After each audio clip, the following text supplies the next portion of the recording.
Hello, welcome to Revenant Reads. I'm Vin, and this is a TBR for Maybe Midrash of 2024.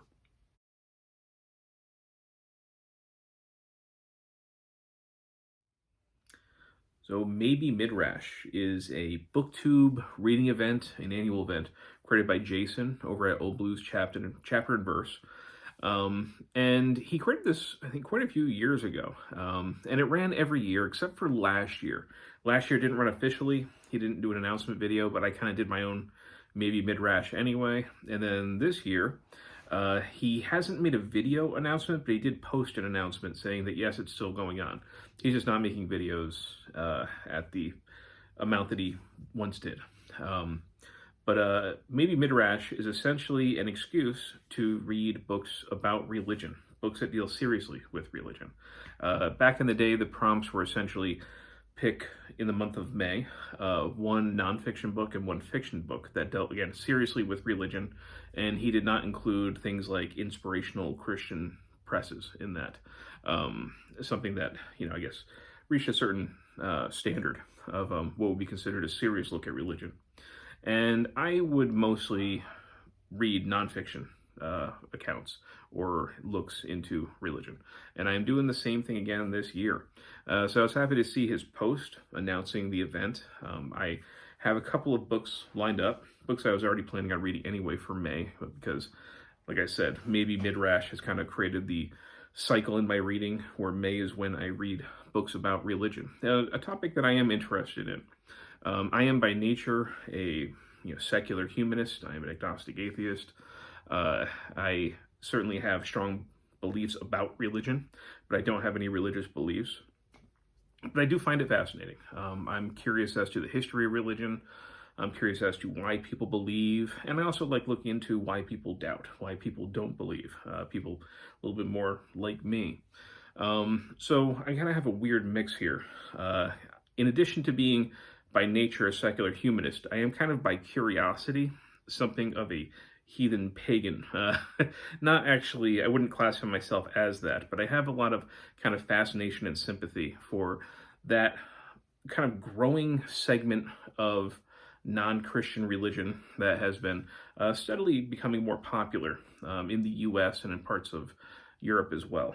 So some of that reflects here as well. So anyhow, enough rambling. Let me show you the things that I plan on reading. The first I'm going to read this month is, and it's on the bottom of my pile here, this, the Poetic Era, Stories of the Norse Gods and Heroes, and this is translated and edited by Jackson Crawford. Now, the Poetic Edda, these are probably some of the oldest works of Old Norse that we have.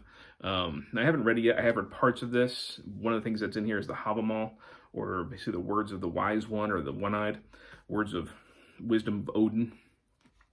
And this is a collection of old Icelandic, it was recorded in Iceland, written in Old Norse. But they were written by Christians, but they probably reflect very closely with, I'm assuming, some changes over the centuries, but pretty closely to the pagan beliefs of pre-Christian Scandinavia. So I'm really looking forward to this. You can see it's the Poetic Era. Sometimes it's called the Elder Edda. And again, I've read parts of this. I have read the Havamal, but I've never read the whole thing the whole way through. So I'm actually really excited for this. And I'm looking at this as insight into pre-Christian Northern Europe, and whatever we can glean from it. Because really, a lot of what we know about the pagan beliefs of the Norse, or sometimes called more generally Vikings, comes out of this, comes out of these poems or poetic works. Some of it is prose. And it's a good time to read this. I'm just starting this today, because yesterday, I got this pile, I finished reading this, the Saga of the Volsungs, and also the Saga of Ragnar Lothbrok. I read this for Sagalong 2024, and you can see this is also translated and edited by Jackson Crawford. And this uses parts of this to tell its story. So it's a nice little segue. But again, I'm looking at this to see some of the, the guess you could say, medieval evidence for pagan belief. And I'm going to follow this up with a book I picked up last year when I was in Salem, Massachusetts. It's this, A Modern Guide to Heathenry, Lore, Celebrations, and Mysteries of the Northern Traditions by Galina Kraskova. Hopefully I'm saying that right. And this is not about ancient paganism. This is about modern paganism.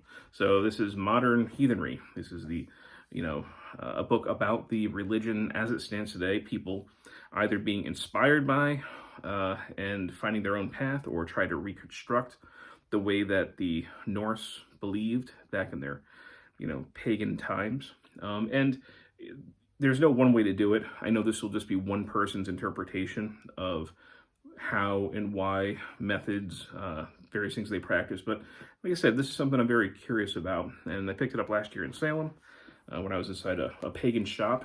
And it certainly tapped my curiosity. So I'm going to read this to get at least one person's perspective of modern heathenry and how they practice it, just so I can get a little more insight into that. Then, in the middle of the month, I plan to read this, Lost Christianities, The Battles for Scripture and Faiths We Never Knew by Bart D. Ehrman, or Ehrman. I'm not sure, I don't always remember how to say it. I've read quite a few books by him. He is a biblical scholar. He is somebody who was, I guess you could say, a literalist Christian, and he is now basically an agnostic atheist.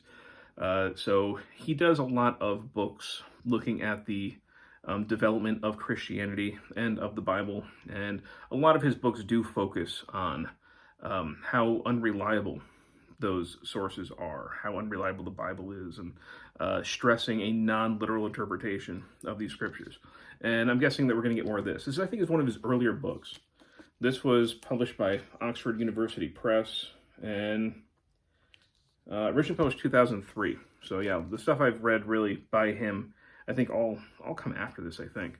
But I have quite a few in my library downstairs. I am going to read this with Debs over at Rainer Reads. She is one of my Historathon 2024 co-hosts. And also I'm going to read this with a subscriber in the group, Stephanie Cohen. So look forward to this. Last year I read a book along with Stephanie Cohen as well, and another subscriber, another Ehrman book. So yeah, I don't know if it's going to be a tradition of reading one of his books every maybe Midrash, but I had another one to read, so I figured we'd choose this. So looking forward to this, just to get a little bit of a insight into the development of Christianity and the Bible. So those three I'm definitely going to read in the month of May. I have a fourth book here that if I have time, I'm going to try and fit in, but it's not a guarantee. And more of a little work of philosophy. But we've got Bertrand Russell's Why I Am Not a Christian and other essays on religion and related subjects. How long ago was this published? I'm not entirely sure. This has been on my shelf for a long time. One that I've been wanting to read, again, for quite a while. This was originally published in 1957. So I'm trying to think if I think I've only read a couple essays by Bertrand Russell, but I've known about this for a very, very long time. I left Christianity as a teenager, and that was before there was the so-called New Atheism, or what they call the Four Horsemen of the Apocalypse, people like Dan Dennett and Sam Harris and Christopher Hitchens, before anybody knew who those guys really were. And there were very few books that I had access to that looked at non-belief, and especially looked at non-belief in a way that didn't equate it with immorality or communism. A lot of the books I would find in libraries were like Catholic publications. If anything about atheism, it was not very flattering at all. There were very few books I was aware of that looked at it in, I guess you could say, more of a positive or logical way. And this was one that I was aware of, but I just never got around to reading. So this has been on my shelf for a long time, so I'm really hoping in May I can finally dig into this. So those are the four books I am hoping to read. You hear my dog going crazy downstairs. For maybe Midrash, got Lost Christianities, A Modern Guide to Heathenry, The Poetic Era, and Why I'm Not a Christian. I'm really hoping I can get to that one. But if you've read any of these, love to hear your thoughts. As always, Thank you, BookTube.